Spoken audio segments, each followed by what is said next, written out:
Trump is launching a central bank digital currency and he's calling it a stablecoin, and he is doing this pursuant to the Genius Act that Congress just passed.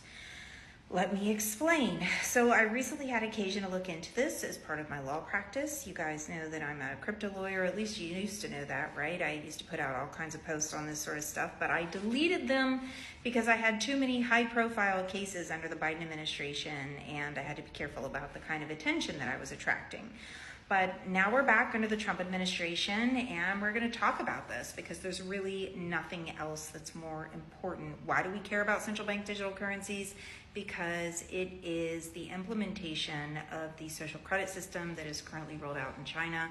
It's programmable money, which is very different from digital currency that we're using currently, right? Because in the central bank digital currency, you can program the money per account to tell you where you can shop, when you can shop, what you can shop for, and they can actually also program it to expire so that if you don't spend it, you lose it. And of course, this is exactly how the WEF plans to carry out the whole you'll own nothing and be happy scenario, because you won't be allowed to actually buy anything. You'll only be allowed to rent it. But I digress, right? Back to the Genius Act and how it's launching a central bank digital currency under the name of a stable coin.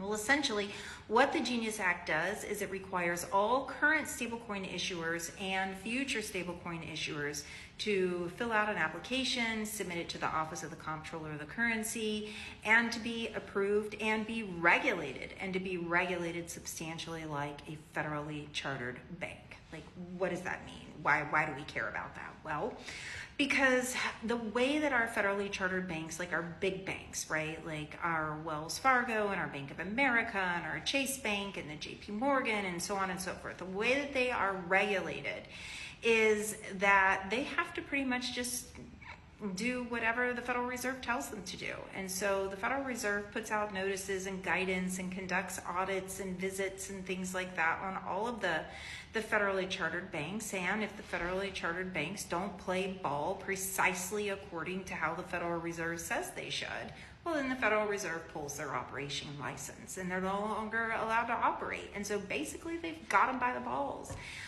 They are completely on lockdown, and they are about as private as any bank in China is private from the CCP. There is no independence. There is no privacy. They don't get to make any of their own decisions or their choices on how it is that they operate and how they take care of their customers and the types of customers that they're allowed to service, or what kind of transactions they're allowed to engage in. It's all incredibly heavily regulated, and so stable coins are going to be regulated the same way.